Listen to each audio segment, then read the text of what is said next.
An inside look at one of St. Louis's more colorful art attractions, an old-world art form that caters to the youngest crowds, plus one-on-one with the area's most loved musicians. State of the Arts starts now.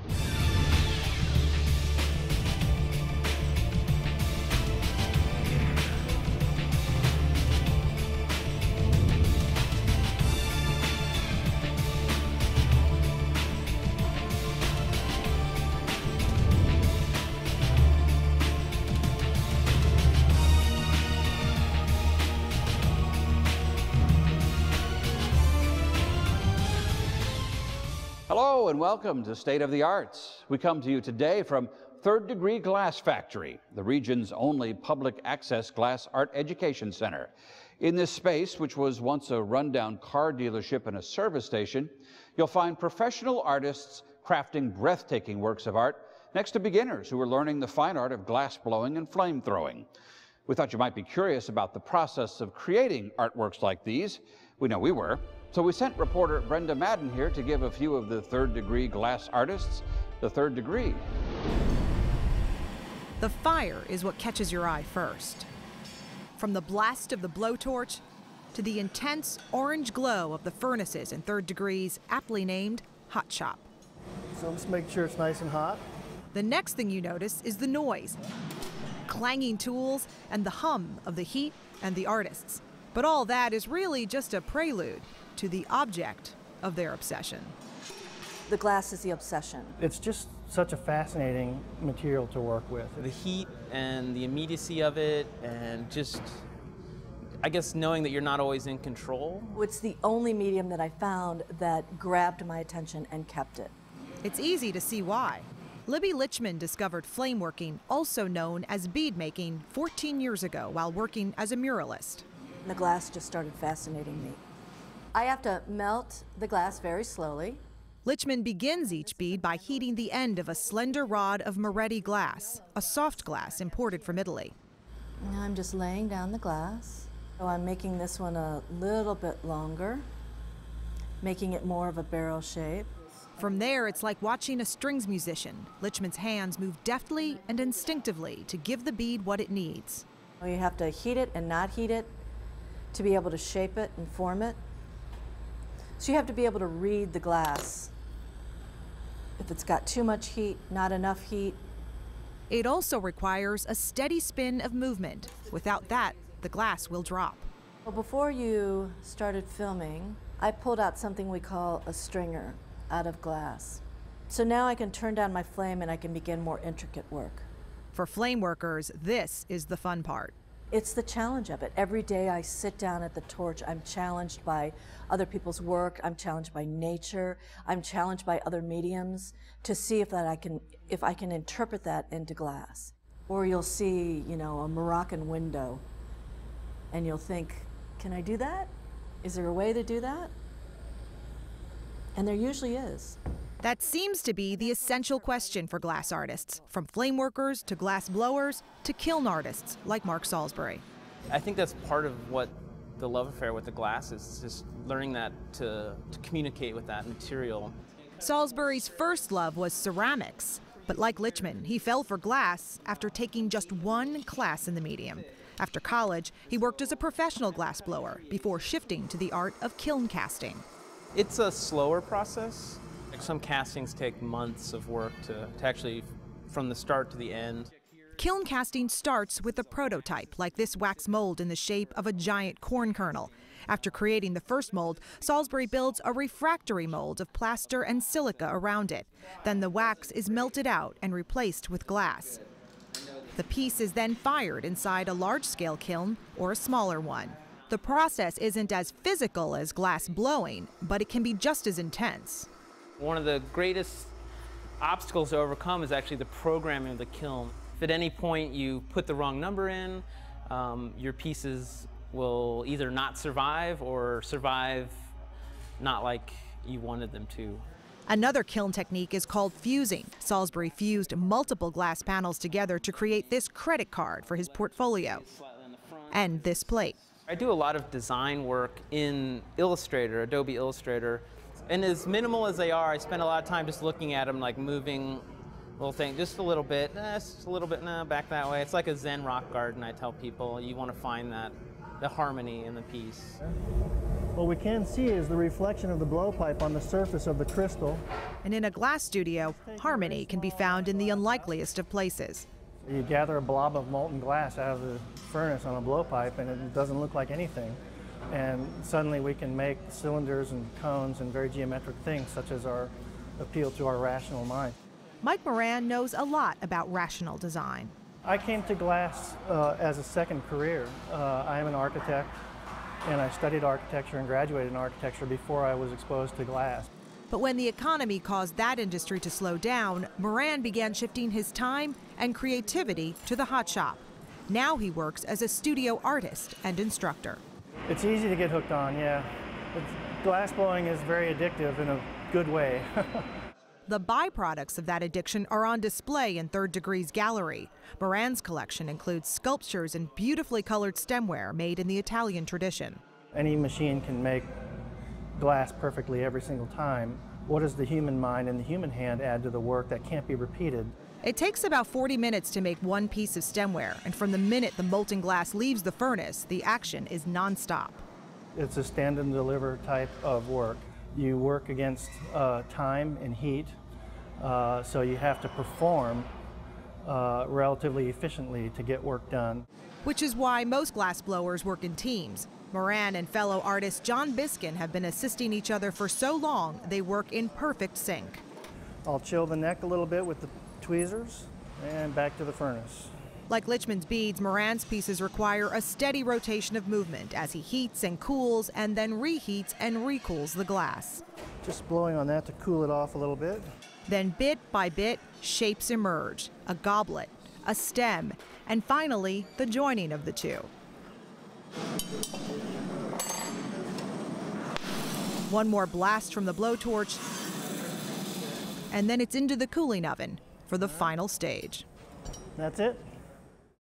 He's one of the most versatile performers in town and therefore hard to categorize. The music of Brian Owens knows no boundaries. He's just as likely to perform jazz or R&B as a spiritual. Jonathan Clark has more on this musical chameleon who is on the cusp of national fame.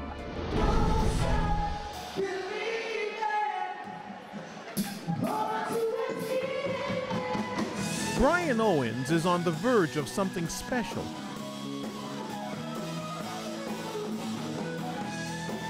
Whether it's performing with his self-titled band at benefits like this, or touring as he first did last year, or releasing new CDs, or finalizing a recording deal, Brian's career has the wind at its back, and he's taking it all in stride.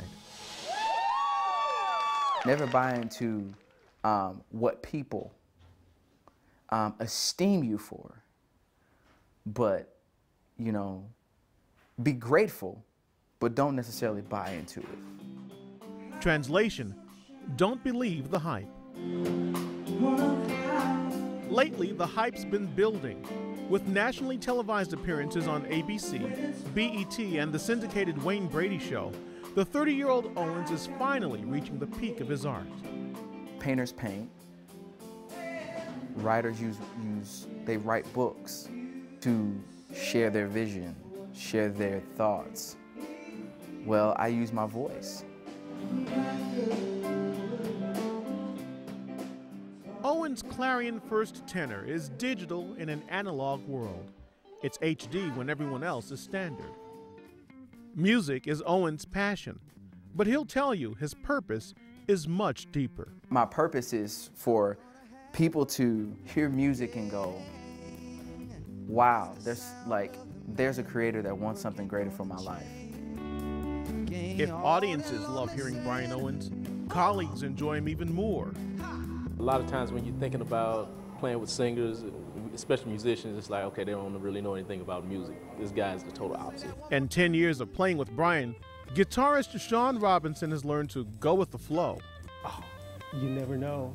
He may just stop the band and have the audience sing all the parts, and you're kind of going, oh, okay, they're pretty good, you know. Why does he need a band? You know, he just do everything a cappella. You can write this down. A good singer is someone who understands the blues. For Brian, it's all about creating a shared experience with the audience, one that revolves around the music. Watch him work the crowd at a recent Sam Cooke review. All I did was, to the best of my ability, sing that music the way Sam sung it. But I do know 1 and 1 is 2. Growing up, Brian idolized Sam Cooke. As a professional, he emulates Cooke's versatility. American soul artist, American soul singer. That's what I am. I'm an American soul singer. By that, Owens doesn't mean rhythm and blues singer. He defines soul broadly, so not to be pigeonholed. I love singing spirituals. I love singing a cappella. Oh, nearer, my God, to thee. I love singing with Christine Brewer, you know, who's one of my good friends. I love singing with a string quartet. I love singing duets with my wife, a cappella.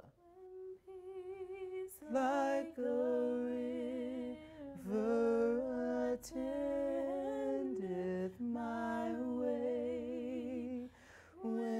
Amanda and Brian have been married 7 years. Often you'll find her at his shows, sometimes with their little ones in tow. What does Pawpaw sing? In a little. Yeah. This summer, Sergeant Brian Owens will leave his family behind when the Air Force deploys him overseas. He's been singing in the Air Force Band 10 years. I don't fly planes, you know. I don't have a linguistic job where I'm decoding things. I don't work on, you know, helicopters. But the job that we do is just as important. No job is more important than Brian being dad to 2-year-old Ellington and 10-month-old Ella. Sacrifice is a lesson Brian learned from his own father. Back down on my knees.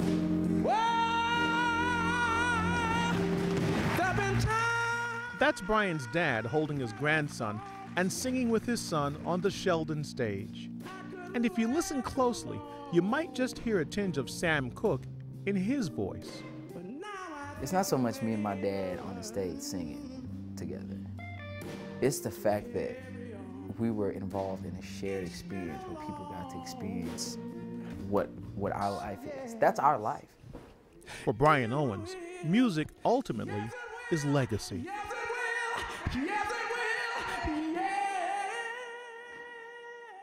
For several evenings this winter, Powell Hall was turned into the Big Top. Two much-loved St. Louis organizations, the St. Louis Symphony and Circus Flora, teamed up to welcome acrobats, jugglers, aerial artists, and high-wire walkers to the concert hall. It was a story told in movement and music called The Floating Palace, based on the true account of a 2-story steamboat that once traveled the Mississippi. Circus Flora performers showed their talents on stage and above the audience as the symphony played works by Copland, Handel, and Stravinsky, among others. Another of St. Louis's most loved organizations has been delighting audiences for 45 years. In this age of video games and digital everything, the art of puppetry may be one of the last truly live performances children see. Kramers Marionettes is one of the longest-running puppetry theaters in the U.S. Alex Fees goes behind the curtain to learn more about how these enchanting characters are created. In today's ever-changing digital world, one of man's oldest art forms, puppetry, is being kept alive by world-renowned Bob Kramers Marionettes. The marionette has been a wonderful art form for hundreds of years. And what a great tool for education, learning about being an audience, learning about the theater. It's all there. And we get so many compliments from teachers saying, you know, this is the best field trip we've ever taken the children on. We get so much feedback and so much, they just talk about it all the time because it's live and it's different. We do everything the old world way. Staying true to the time-honored process, each Bob Kramer marionette involves over 1,500 hours of designing, sculpting, carving, and costuming. We're one of the few companies that's still making the marionettes out of wood. Crafted from hard poplar woods and costumed with thousands of sequins, Austrian crystals, pearls, yards of fur, and metallics, these are one-of-a-kind, museum-quality pieces. It's an amazing thing. When the puppet is done, even being there through all the steps, it's like, wow, did we really do this? Beginning with the imagination, each creative step requires a calculated approach and precise execution. When you design something, you have to design it with movement as opposed to a stiff hand. You have a little curve in it. So I'm constantly thinking of movement in the hands, the legs, the feet, whatever it is. The first is getting what the character is going to look like. This is our drawing, our scale drawing of our duck. And then whenever there's a spot where it's going to be behind here, I do it in blue. So when we make the pattern, we know the neck's going to be that long. Scale drawing has to be kind of exact because that's what we do make the patterns from and all the other stuff that has to be done from that. The clay work is kind of interesting. The beginning part's not so exciting, but you get more clay on and you start get the features going. Then it's kind of fun. And then I usually go away from it for a day or so and then come back and look at it and I decide, yeah, that's it, or no, we have to add some more things or whatever I'm going to do with it. So when this gets done, I'm going to do a plaster mold. Once I start getting into the wood and you're fitting the different parts together, it's kind of neat. And I can figure out how the puppet's going to work pretty much when I get the legs and things together. I generally make the hands and the heads bigger than normal so they can be seen in the audience. Fitting eyes and mouths, once you fit them, they're fitted. And you can get them out 20 years later and they're just like brand new. And if they're going to dance, they have to really be flexible. With the costumes, it restricts the movement and that sort of thing, so we do as much as we can. Sometimes when they get the costume on, we have to weight the feet so that they work. When we do our costuming, everything is lined so that it lasts and doesn't wear out and lasts for a long, long time. Our symphony show we're getting ready right now, most of the characters are over 30 years old. Of the thousands plus marionettes in the Bob Kramer inventory, Charlie is the most popular character. Of all the puppets, internationally, he's always the most favorite. The children just gravitate to him. With strings attached, each marionette becomes a distinct character, yet maintains the Bob Kramer signature, a trademark that evolved at an early age for the gifted puppeteer. I started working with marionettes when I was 3, and I made my first one when I was 5. So I've been working with them ever since I was 5 years old, and it's just something I've been doing all the time, and still like what I do. It's fun. And fans of all ages continue to enjoy the Bob Kramer Marionettes experience. Each visit to the theater, located in the Central West End, includes an educational workshop demonstration, historical puppetry exhibit, and an enchanting live show. I like the big puppet, the big puppet. I like the princesses and the beauty and the big monster with big old hands and a big old head. And I like the girls with the flowers and the pink one and the orange. Preschoolers through senior citizens and the red hat ladies just love us. After the show, this little lady comes up and she says, I want to thank you so much for the show. And I said, well, I'm glad you liked it. And she says, I'm 86 years old, and tonight I felt like a little girl again. And she says, I've not felt that way for a very, very long time. And these are the moments, you know, you can't take that to the bank, but nobody can take that away from you. And that's why we feel it's so important, again, this idea of perpetuating this art form and keeping it alive. Meanwhile, a local choreographer also found her inspiration from an unlikely source, and the result is an original dance. Called Unbridled, this original dance performance examines the concepts of freedom and control. The choreographer says she was inspired by the word unbridled when she heard it in a sermon at church. For me, it created this really fun image of bridle. That's a great word. That's invokes so much energy, and there's a lot of meaning in that. And as a dancer and a choreographer, inherently I turn everything I hear and see into potential movement or not.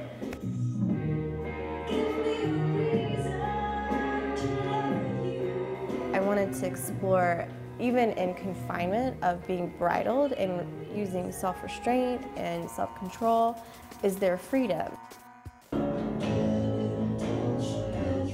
I hope that in watching, people were able to find those moments of what freedom can be, whether it means releasing something in order to be free, or if it means controlling something in your life and taking hold of it and bridling it so that you can live in a different kind of freedom. I think there's a lot that can happen in that word.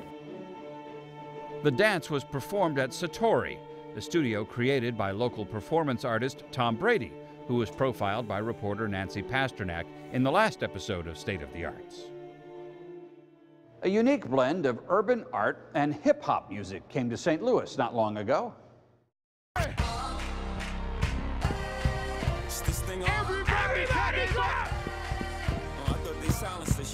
Art, Beats, and Lyrics is a festival designed to expose new audiences to art and celebrate the roots of hip-hop music. The event at the Palladium was designed to showcase unrecognized urban artists and musicians.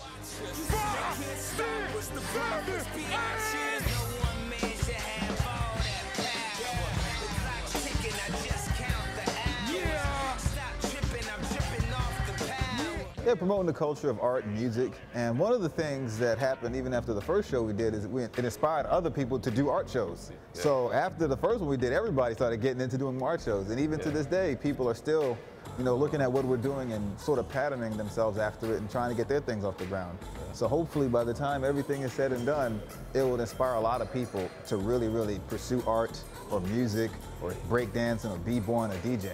Yeah, and that's what the passion was. I mean, the love for art, the love for music, the love for hip-hop, and if, I mean, nothing's really new under the sun. It's just how you put your spin to it.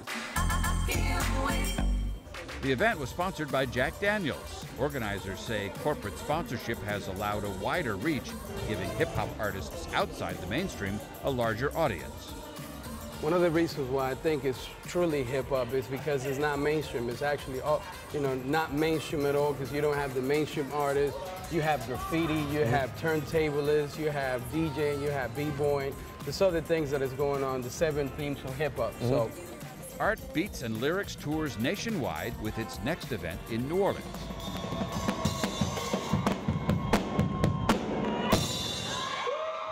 And in our last story tonight, we introduce you to a local man who is a musical legend.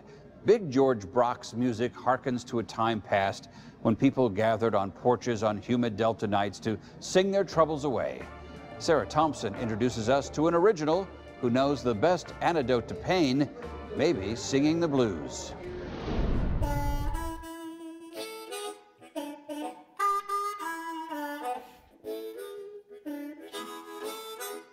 Down-home, natural-born Mississippi Delta bluesmen seem few and far between these days, but there's one who is still going strong at 78 years old and refuses to be forgotten. His name is Big George Brock.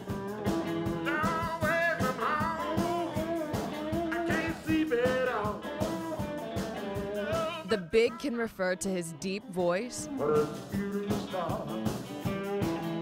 or height and size, as he stands over 6'4" and weighs over 210 pounds. Or it could simply be his talent, soul, heart, or passion. I feel good. I feel good. There's no doubt about it. I do. I ain't never got to the place where I know enough. I'm always trying to learn something extra about the blues. The blues is medicine to pain. It's better than the doctor.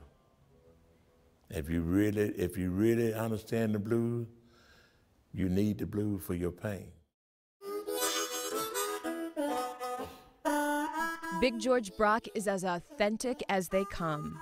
My harmonic playing is different from anybody you heard. I blow mine from right to left.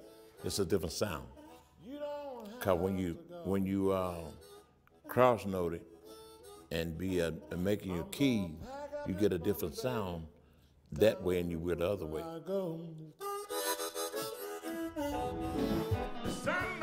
He even has his own unique style of performing.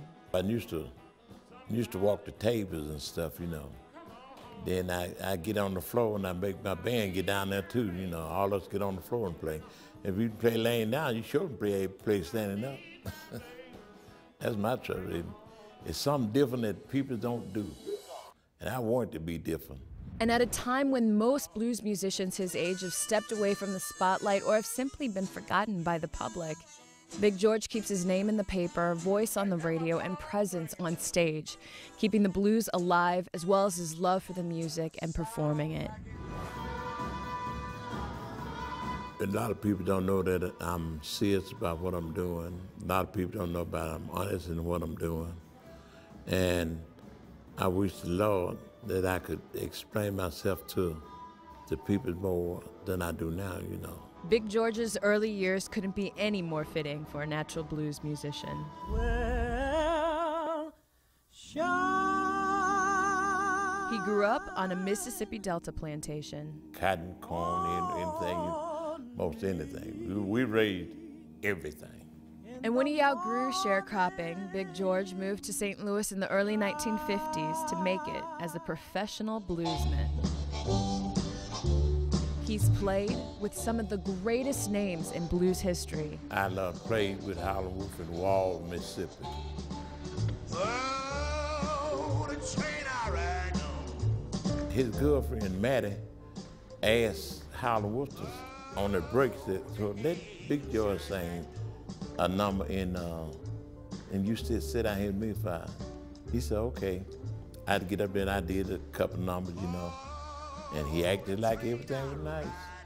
But that night, at the end of the night, he told me, well, I don't need you no more. I said, what did I do wrong? He said, anytime my woman rather hear somebody else than hear me, I don't need him no more. He ran his own nightclub. On Gas and Franklin, I opened up the Club Caravan. And then I started hiring other people to come in there and play with me. I've had sisters Muddy Water, Howlin' Wolf, Jimmy Reed, Tina and Ike. I had Sammy Davis Jr. there once.